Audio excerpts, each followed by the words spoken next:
Hi guys, thank you for tuning in to another video with me. So this is all about MAMBI. I know, I'm so excited. So as you can see here, this is my MAMBI sticker book. Well, you know, MAMBI DIY sticker book that houses every sticker that I should have in my arsenal, I guess. This is the MAMBI, this is what, let me see.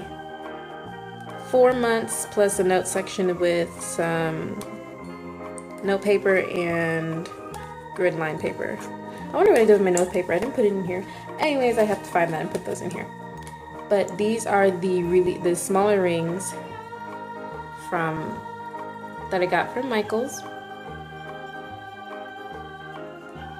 And I decided to take out 4 months from my Hello Life new watercolor theme planner 2016-2017 year and shrink it down because I like them tiny, so I can bulk up stickers in there later. I wanted to show you that, and that's what I bought recently. But in spite of all that, I bought those rings and these rings together, well, more like a day apart, because my Hobby Lobby didn't have tiny rings and I had to go to Michael's to get those instead. So as you can see, these are extra rings. I wanted to use these to switch out with the gold ones that this 2016-2017 planner came with, but I decided not to use it for that and use it for this instead. And I'm glad I made that choice because these hold a lot better in the bigger rings. So it's actually pretty full when I close it like this and hold it closed, but if I open it out, flip to a random page, I can still put stickers down in there. So I'm just really excited to talk about this. I'm gonna try my best to be quick and prompt without, you know, wasting any time. So first I want to show you the outside. This is, okay, so from the beginning, how I watched this was with Jenny McGarvey. So type that in, Jenny McGarvey. And I first saw the way how she was doing hers, but then I realized she used a lot of cardstock, patterned cardstock, to put her stickers pasted down onto it so she can have turning page. And then I thought, well, that's a total waste of cardstock. So I decided, especially if you're on a budget, it's really not a good idea to do it that way. However, then I watched Viet Babe, and she did the same thing, but she did it this way by cutting a 2-inch cardstock. And I cut mine to 2 inches, but I also used some of the scrap pieces that were about 1.5. Here are 2 pieces of the extra cardstocks that I have left over because I cut a lot. So you can see it. So in one of my recent purchases, I got the MAMBI create this 365 hole punch, and that's what I used in order to create these punches holes. Bought the extra discs and placed them in there. Now here's one way you can create stickers: a sticker booklet.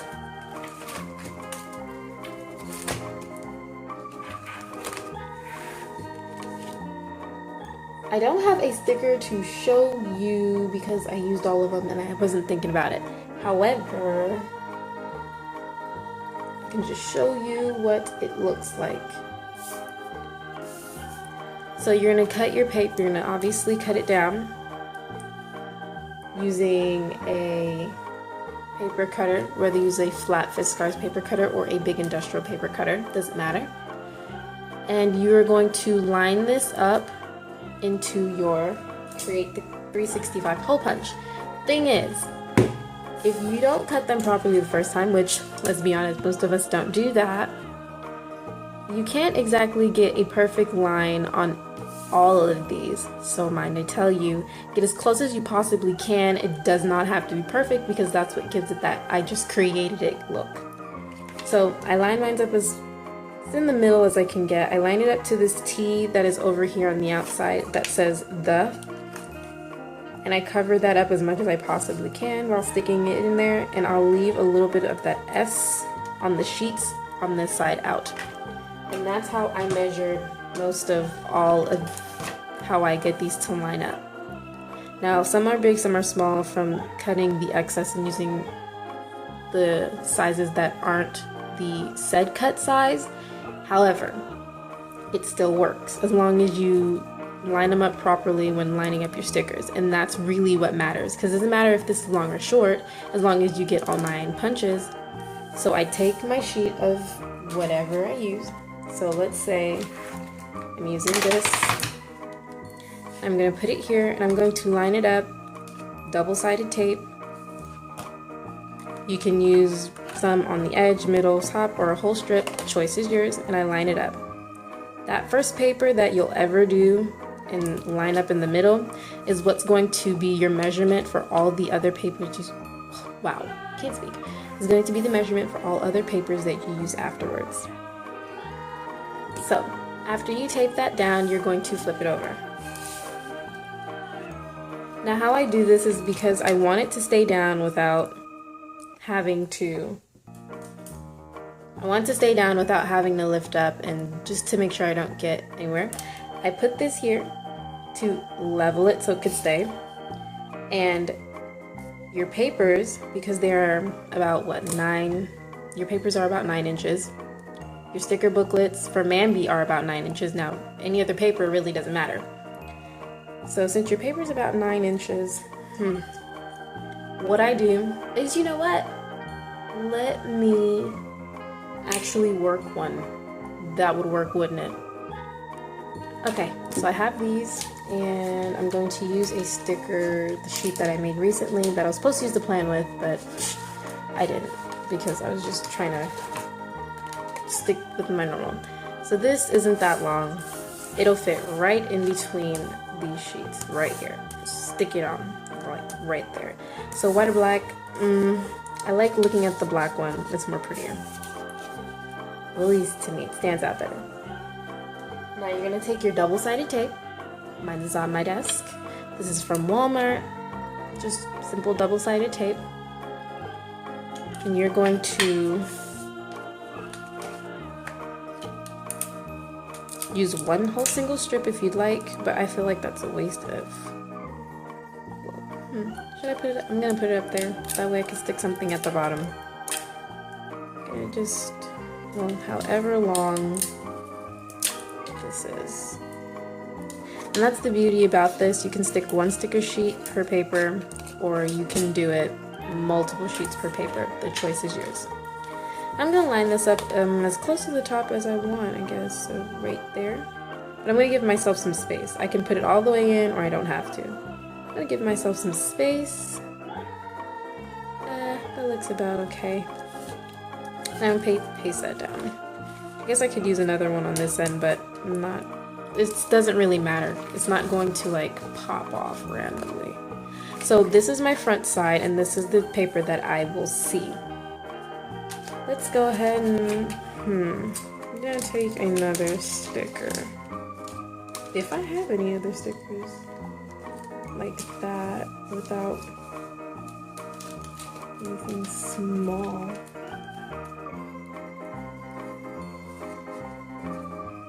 You know, I have no other stickers like that unless I go in my folder. Okay, I found a set of cancel stickers that I made from an extra set after printing a set in order for a customer. And so I'm just gonna stick that right here, and it'll just overlap like that if I want it in front or if I want it in behind. Which, you know, I don't mind having it behind. However, I'm gonna put it behind. I'm just gonna take that knot, not very much. I'm going to stick it right here on this side, so I don't have to go so far underneath.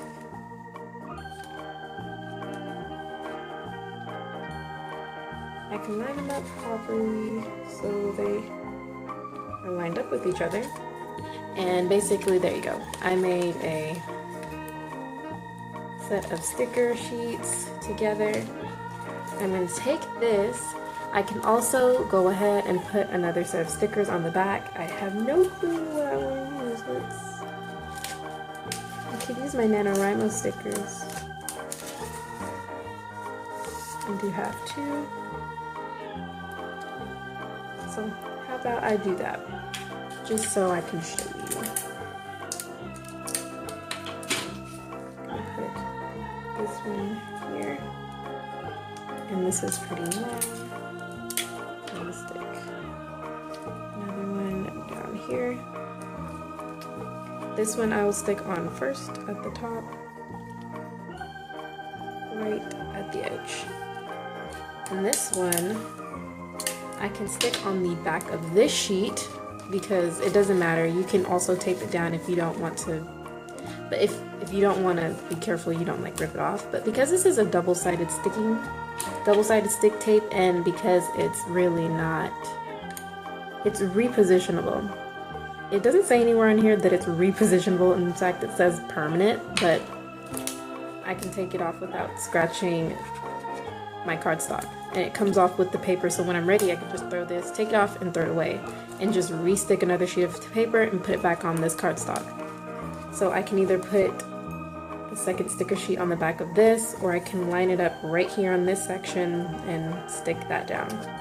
So I'm gonna go ahead and move this in some more so I can show you how repositionable this is. See? Just came right off. I'm gonna go ahead and stick this farther in and paste it down. Stick that down there too. And for my tinier NaNoWriMo stickers, I'm going to, let's see. Stick it on the inside layer, one top, one on bottom. Don't need to waste my sticker paper. I'm going to stick it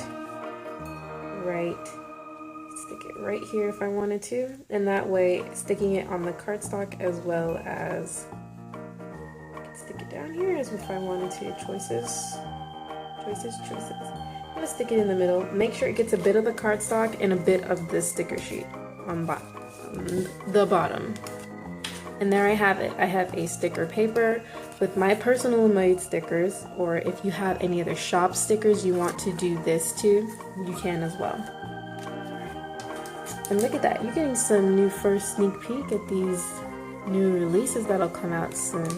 New stickers. I'm gonna go ahead and stick it in the front of my planner because I want to be able to see these the most. And voila, I have a sticker book that is the size of all the other sticker sheets. It doesn't stick out and it's not really pushed in too much, so it's thumbs up for that. Okay, and so I'll show you the width. I added one more sticker sheet. Okay. So all of those sticker sheets you see, white and black ones, was made just as I had just showed you.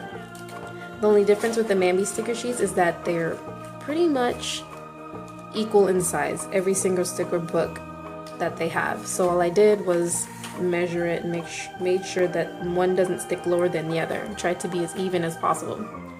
And I made sure to stick all my sticker books in their order, except for one that didn't get to be in the same grouping that it had when I picked it up from the shelf, which is okay. They're all gonna get used in some way. At least it's in the same jurisdiction of other stickers. It's with other quote stickers, so that's fun. And if you ever wanted to get all your stickers in one section together and then use a header to label what MAMBI sticker book you are using, or if you have any other stickers from another shop and you wanted to divide the shops, you can. It's easy to back and front. Just make sure when you stick one down this way, you're going to flip it upside down so this is facing this side, and stick this part down. That's really not hard. Hopefully I didn't go over that so weird. But maybe when I make another sticker book, I will go ahead and make a video and post it so you can see how I made my sticker book. But it's really not hard to understand. I suggest you watch Viet Babe, and I did it just the way she did it. She just used one sticker sheet per page. All I did was flip it over and put another sticker sheet on the back. That way I have a continuous flow of looking at stickers. Now, let's get into exactly what I did. If you have a pocket maker, you know what I'm talking about. Any of you who make shaker pockets and shaker cards, so you have a fuse tool. We Are Memory Keeper sells them, and Project Life has a fuse tool. I also believe that Martha Stewart's has a fuse tool too, and you can really buy it anywhere. Simon Says Stamp, Walmart. You can get it at Walmart. I don't think you can get it at Walmart, but Walmart.com you can. Any craft store, Hobby Lobby, Michael's. I'm not sure. I'm not sure if Joann's has them. Joann's isn't really too much of a cater to card makers, so you can still check and even check online. So first things first, I have pocket protectors for your binders in those 8.5 by 11 sheet sizes. And what I did was cut it down to the size that'll fit my book, which is 9.25 in length and 6 inches in width. In Viet Babe's video, hers was about 10 inches tall and I think 6 inches wide. If you don't want your stuff to hang out and look like a Midori, that way it's like bended over, then just make it ½ inch bigger than the actual size. So this paper is about 9.5 inch or 0.25 or a quarter of an inch. But the papers in here for Mambi are 9.5 by, I believe, was it 5.75 or 5? Something like that. But it's, or is it 6? I have no clue, can't remember that, but I know it's 9.5 wide. All I did was measure it and used half and then lined it up where it's covering the edges without looking like a Midori, because that doesn't look too great. I'm not a fan of that overhang. That way, it'll end up bending the cardstock.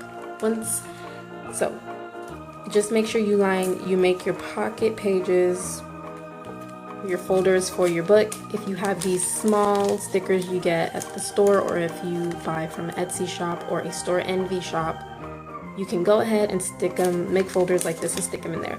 Or you can always buy pre-made folders that are this length or taller and cut them down, put them in your folder. However, I used the materials that I had on hand, which was these page protectors and my fuse tool. I fused it down here, put a cardstock inside this area, cut it off, and then hole punched it. That's the tricky part. Your hole puncher's new, then you're gonna wanna use a lot more pressure and constantly keep doing it till it pops. And I had trouble with this first one the first time, so I went ahead and redid it an easier way. And then all I did was stick in a cardstock that was extra from this cardstock cover and hole punched it. And there you go, voila. That was the first pocket. Now I had some leftover PVC type, what do we call these? Page protectors. I had some leftover page protectors from some shaker cards that I had made, and I decided one was long enough, and I decided to line it up here, go ahead and heat that, bend it over, heat this on the side, and then bend it over again, and then heat it in this corner. And that's what gave me a second pocket for smaller items. And I enjoyed that. It was fun. Now this one was a lot more fun to make. It was a lot more tricky. I wanted something that was a bit more sturdier, but it had color background, so I didn't have to see through it, and I could see my stickers that were in there. Same way how I made this one. I went ahead and cut it at 9.25, 9.125, and then I heated this. Well, I actually created my cardstock first, which was cut that at 9.25, and then at, I believe this is 5 inches. And then go ahead and stick it in here, heat, fuse this side, and then go ahead, cut down a section here. I got a little funky with that because I wanted to have something that looked like the front, as well as this. And I glued those down together, and I I fused this section right here at the edge. And there we go. That's how I got these two cards to fit in these sections. Same thing goes with the purple side. The only difference is that I didn't make these separately. And I can't pull this out to show you because when I was fusing the section right here, it fused the card with the paper, so it's pretty much stuck in there, which is great because I don't plan on taking it out anyways. But how I made my cardstock was cut them at the same size and then tape them down together. You could glue it if you feel better that way. But if you have some strong adhesive glue, which I used my Elmer's tape runner, and it's permanent, it's pretty strong. And if you're not careful and you rip your paper up, you literally destroy it and you have to start over. So I used that tape runner and I taped it down together. And that's what I did, and that's how I got that. That's the backing to these pockets. And if I wanted to, I guess I could stick stick stickers in there. I don't really have anything long enough to stick in there, but I didn't really make it to stick anything in there. I made it just for these longer pockets, longer but short pockets. Now I wanted to create something a little bit more fun. Once again, I had extra cardstock laying around from making the cover, and I had extra pocket protectors, page protectors from previous shaker cards that I've been working on. So what I did was, they were shorter pieces. So I took the pieces together and I cross-laid them over this cardstock and I fused the cardstock inside.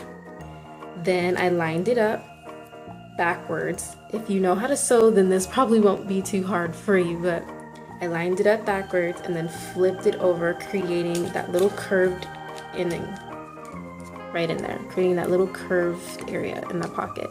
So I had a little bit more breathing room or stretching room. And then I flipped it over and fused this section right here. And then cut off the extra, and that was it. I also fused the bottom so it didn't slip all the way through, and there's making a pocket. It was easy and I had fun doing it. I won't lie, it was the most fun thing I've had to do all weekend. And I did the same thing with the back.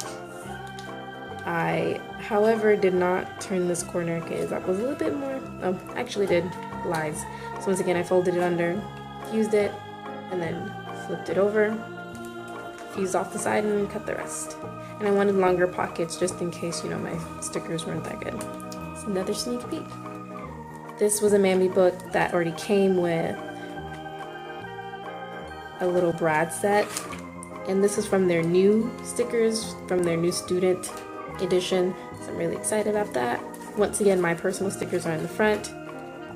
A new look at some of the Sparkle Pop editions from my shop, and then we go back into the new stickers coming out for the student edition in the MAMBI. And the rest of these are just MAMBI stickers, and which I love so dearly. I don't have many of these booklets, but I will be getting some soon. And that's about it. Now, on to how I make my laminated cover. It's laminated. There you go. That was so easy. Cut your cardstock, and I picked this up the same day I got my rings and all of my MAMBI haul that I'll show very soon. Well, that probably has already been uploaded. I cut it down to 9.5 by 6, and then I put it in my laminating sheet, stuck it in my laminator, and it came out all hot and bent and wobbly. Let it cool down because I didn't want to touch it when it's hot, and you don't really want to manipulate it when it's hot because you might not get the desired look. Just in case you manipulate something warped, you don't have the accurate measurement. So let it cool down first. Then I stick it into my hole puncher. This is difficult. Once again, it can cut only one cardstock, but a laminated cardstock, not so sure, especially if it's new and it hasn't really been used so well yet. So I had done first try, and it kind of got my cover, you know, kind of ate it. I won't lie, it ate it. It chipped off most of it, and I struggled to pull it out. And that's because I didn't push down hard enough. And so I learned my lesson, and I did it over again, and I chose a different cardstock, and it worked. I cut the cardstock pretty close to the sealed portion, and you know, it turned out perfect. I can't complain. I love how my book turned out, and if you're dying to try this, go right ahead. I don't be afraid of the challenge. I realized that I had tons of MAMBI books, and I wasn't using all of them because I couldn't find them. They weren't in one place. So I finally dug them up, put them in one area, and now I have a MAMBI book that stays on my desk with my MAMBI planner that I can't wait to use when July comes. It's such a shame it starts in July, but I'm really excited and I just can't wait to use my stuff and just be so happy. I'm just so excited. Okay, once again, thank you for watching. Thank you for tuning in. If you liked what you see, please give it a thumbs up. So thank you for watching. Bye.